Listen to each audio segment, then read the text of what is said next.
Price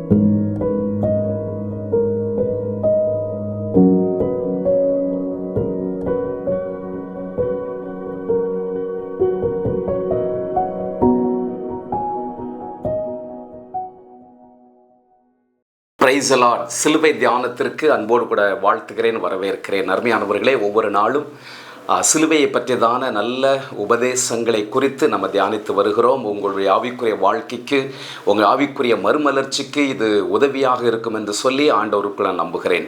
இன்றைக்கு ஒரு காரியத்தை நம்ம பார்க்க போகிறோம். அருமையானவர்களே, கொரிந்து சபைக்கு பவுல் எழுதும் பொழுது அங்கே ஏதோ ஒரு பிரச்சனைகள், அதாவது பல பிரச்சனைகள் இருக்கிறது. அதை ஒன்றொன்றாக அவர் எழுதி கொண்டு வரும் பொழுது இன்றைக்கு அந்த சிலுவை சம்பந்தமாக அவர்களுக்குள்ளே ஏற்படுத்தப்பட வேண்டும் என்று நினைக்கிற ஒரு காரியத்தை அவர் அங்கே வலியுறுத்துகிறார். அதை 1 கொரிந்தியர் 1ஆம் அதிகாரம் 12ஆம் வசனத்தில் நம்ம பார்க்கிறோம். உங்களில் சிலர் நான் பவுலை சேர்ந்தவன் என்றும், நான் அப்பல்லோவை சேர்ந்தவன் என்றும், நான் கேபாவை சேர்ந்தவன் என்றும், நான் கிறிஸ்துவை சேர்ந்தவன் என்றும் சொல்லுகிறபடியால் நான் இப்படி சொல்லுகிறேன் என்று அவர் சொல்லுகிறார். உங்களில் சிலர். அருமையானவர்களே, 11ஆம் வசனத்தை நீங்கள் வாசித்து பார்த்தீங்கன்னா, என் சகோதரரே, உங்களுக்குள்ளே வாக்குவாதங்கள் உண்டு. வாக்குவாதம். ஸோ யார் வாக்குவாதம் பண்ணுவார்கள்? இன்னொருத்தருடைய ஒரு எண்ணத்தை அல்லது அவருடைய ஆலோசனையை, அவருடைய பிரதிபலிப்பை நான் ஏற்றுக்கொள்ளலை அப்படின்னு சொன்னால் நான் அவரோடு கூட வாக்குவாதம் பண்ணுவேன். என்னுடைய ஆலோசனையை, என்னுடைய ஐடியாவை இன்னொருத்தர் ஏற்றுக்கலைன்னா வாக்குவாதம் உண்டாகும். அந்த வாக்குவாதம் என்கிற அந்த தீய செயல் நமக்குள்ளே வரும் பொழுது ஒருத்தரை ஒருத்தர் நாம் மதிக்க மாட்டோம், ஒருத்தருக்கு ஒருத்தர் பிரிந்திருப்போம். அங்கே ஒற்றுமை இருக்காது, அங்கே ஏக சிந்தை இருக்காது, அங்கே ஒரு மனம் இருக்காது. அருமையான தேவனுடைய பிள்ளைகளே, ஒரு இடத்துல ஒற்றுமையும் அல்லது ஒரு மனமும் இருந்தாதான் பெரிய காரியங்களை நாம் சாதிக்க முடியும். எறும்பு நம்ம எல்லாருக்குமே பார்த்துருப்போம். இந்த எறும்பை நீங்கள் உற்று கவனித்து பார்த்தால் சில நேரங்களில் செங்குத்தான சுவர்களில் தங்களை காட்டிலும் பல மடங்கு வெயிட் அதிகமாக உள்ள ஒரு பொருளை அது தூக்கி கொண்டே போகும். 4 எறும்பு தான் இருக்கும். ஆளுக்கு ஒவ்வொரு பக்கத்தில் அது இருந்து கொண்டு அவங்க கொண்டு போகணும்னு நினைக்கிற அந்த பொருளை எங்கே கொண்டு போகணும் அப்படின்னு அவங்க நினைக்கிறாங்களோ அந்த இடத்திற்கு மிகவும் லகுவாக செங்குத்தான ஒரு சுவரில் கூட அல்லது செங்குத்தான ஒரு மரத்தில் கூட அது தூக்கி கொண்டு போய்விடுகிறது. காரணம் ஒன்றே ஒன்று தான், இந்த 4 எறும்புக்குள்ள ஒரு ஒற்றுமை, பிரிவினை இல்லாத ஒரு ஐக்கியம் அவர்களுக்குள்ள இருக்குது. மேலே இருக்கிற எறும்பு அந்த பொருளை மேலே இழுக்கும், கீழே இருக்கிற எறும்பு அதை மேலே தள்ளும், சைடில் இருக்கிறது அப்படியே உருட்டும். ஸோ இப்படியாக 4மே அவங்கவங்க பணியை செய்து கொண்டிருக்கிறதுனால தான் ஈஸியாக கொண்டு போகுது. 4 பேருக்கும் மனதளவிலே ஒரு எண்ணம் என்னன்னா, இந்த பொருளை நாம் கொண்டு சேர்க்க வேண்டிய இடம், அந்த இடத்துக்கு கொண்டு நம்ம சேர்க்கணும். அப்போ பாருங்க, நோக்கம், அவங்க அந்த பொருளை குறிப்பிட்ட இடத்துக்கு கொண்டு போய் சேர்க்க வேண்டும் என்கிற அந்த நோக்கம் இருக்கிறதுனால அந்த நோக்கத்திற்காக அவர்கள் செய்ய வேண்டிய பணியை அவர்கள் செய்கிறார்கள். நோக்கம் நிறைவேறி விடுகிறது. இங்கே பவுல் வேதனையோடு கூட சொல்லுகிறார், உங்களில் சிலர் நான் அவனை சார்ந்தவன் இவனை சார்ந்தவன் அப்படின்னு சொல்லி சொல்கிறாங்க. சில நேரங்களில் நான் நினைக்கிறேன், பவுல் ஏன் இதில் இப்படி எழுதப்பட்டிருக்குன்னா, சிலர் பவுல் மூலமாக ஆண்டவருக்குள்ள வந்திருப்பாங்க, பவுலிடமிருந்து ஞானஸ்நானம் பெற்றிருப்பாங்க. சிலருக்கு அப்பல்லோ சுவிசேஷ வார்த்தைகளை கேட்டு அவனுடைய பிரசங்கத்தை கேட்டு ஆண்டவருக்குள்ள வந்திருப்பாங்க, அப்பல்லோவினாலே ஞானஸ்நானம் பெற்றிருப்பாங்க. ஆகவே நான் அப்பல்லோவை சார்ந்தவன் என்று சொல்ல. சிலர் கேபா. இப்படி ஒவ்வொருத்தரும் அவரவர்கள் யார் மூலமாக ஆண்டவரை ஏற்றுக்கொண்டார்களோ, யார் மூலமாக ஞானஸ்நானம் பெற்றார்களோ அவர்களை நாங்கள் பின்பற்றுகிறோம் அப்படின்னு சொல்லுகிறார்கள். இது அவர்களுக்குள்ள ஒரு பிரிவினையை உண்டாக்கி ஒரு பெரிய பிரச்சனையாக இருந்ததுனாலே பவுல் மிகவும் அழகாக டீல் பண்ணுகிறார். அதை டீல் பண்ணுவதற்கு அவர் பயன்படுத்துகிற ஒரு வார்த்தை, கிறிஸ்துவு பிரிந்திருக்கிறாரா? கேபாவா, பவுலா, அப்பல்லோவா உங்களுக்காக சிலுவையில் அறையப்பட்டா, உங்களுக்காக இரத்தம் சிந்தினது அவங்களா? இல்லையே. கிறிஸ்து தானே உங்களுக்காக ரத்தம் சிந்தினார். கிறிஸ்து பிரிந்திருக்கிறாரா? கிறிஸ்து பிரிந்திருக்கவில்லையே. அப்ப நீங்க ஏன் பிரிந்திருக்கிறீங்க? அதாவது 4 பேரும் சொல்லுகிற வார்த்தை ஆண்டவரை பற்றிதான வார்த்தை தான். ஆனால் ஏன் உங்களுக்குள்ள பிரிவினை என்று சொல்லி அவர் சொல்கிறார். தேவனுடைய பிள்ளைகளை, இன்றைக்கு நம்ம வாழ்கிற இந்த தேசத்தில், இந்த காலகட்டத்தில் எத்தனை பிரிவுகள் இல்லை, சபை பாகுபாடுகள். ஒருவேளை சபை பிரிவுகள் ஒரு முன்னேற்றத்தை குறிக்கிற ஒன்றாக இருந்தாலும், மக்களை சந்திப்பதற்கு அது தேவையாக இருந்தாலும், நம்ம என்ன போர்டில் என்ன பெயரில் சபையை வச்சிருந்தாலும் நமக்குள்ள ஒரு ஒற்றுமை இருக்க வேண்டும், ஒரு எண்ணம் இருக்க வேண்டும்.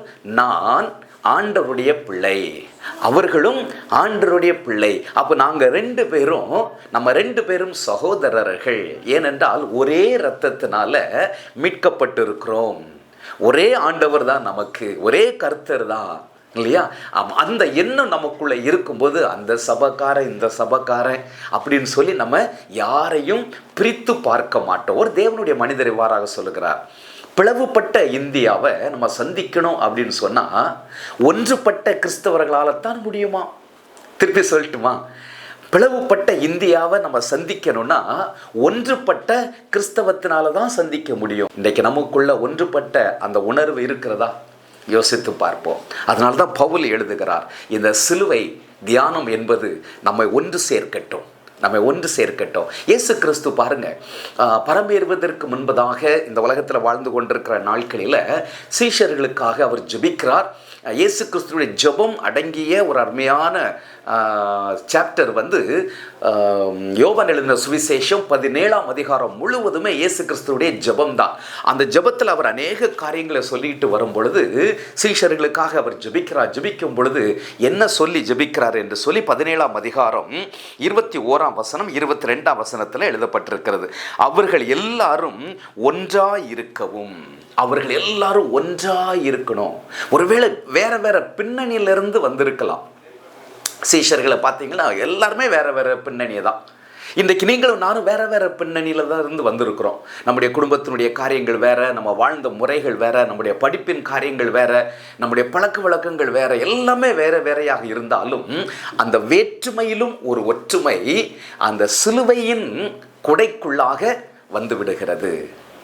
வித்தியாசமானவர்கள் தான், கலரில் வித்தியாசம், டேஸ்ட்டில் வித்தியாசம், பழக்க வழக்கங்களில் வித்தியாசம், வளர்ப்பு முறைகளில் வித்தியாசம், ஆராதிக்கிற முறைகளில் வித்தியாசம், இல்லையா?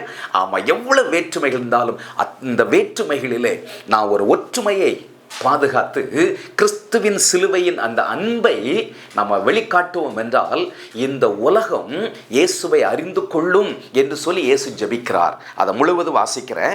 அவர்கள் எல்லாரும் ஒன்றாய் இருக்கவும், பிதாவே நீர் என்னை அனுப்பினதை உலகம் விசுவாசிப்பதற்காக. அப்போ உலகம் இயேசுவை விசுவாசிக்கணும் அப்படின்னு சொன்னால் நீங்களும் நானும் ஒன்றாக இருக்கணும், இல்லை? ஆமாம், எல்லா சபைகளும் ஒன்றாக இருக்கணும். 2வது பாருங்க, 23ஆம் வசனம், ஒருமைப்பாட்டில் அவர்கள் தேறினவர்களாக இருக்கும்படிக்கு, அந்த ஒற்றுமையில் தேறினவர்களாக இருக்கும்படிக்கும் என்னை நீர் அனுப்பினதையும் நீர் என்னில் அன்பாய் இருக்கிறதை போல அவர்களிலும் அன்பாய் இருக்கிறதையும் உலகம் அறியும்படிக்கு. அதாவது ஆண்டவர் இவங்க மேலே அன்பாக இருக்கிறார் என்பதை உலகம் அறியும்படிக்கு இவங்க ஒன்றாக இருக்கணும். அப்போ பாருங்க, மீண்டும் ஒரு முறை அந்த தேவனுடைய மனிதர் சொன்னதை சொல்கிறேன்.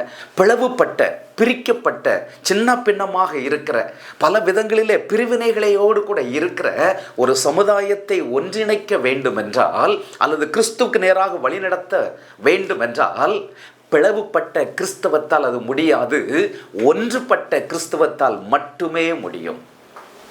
இப்போ யோசித்து பாருங்க, ஏன் நம்முடைய இந்தியா தேசம் இன்னும் சந்திக்கப்படலை? பிளவுபட்ட கிறிஸ்தவம்.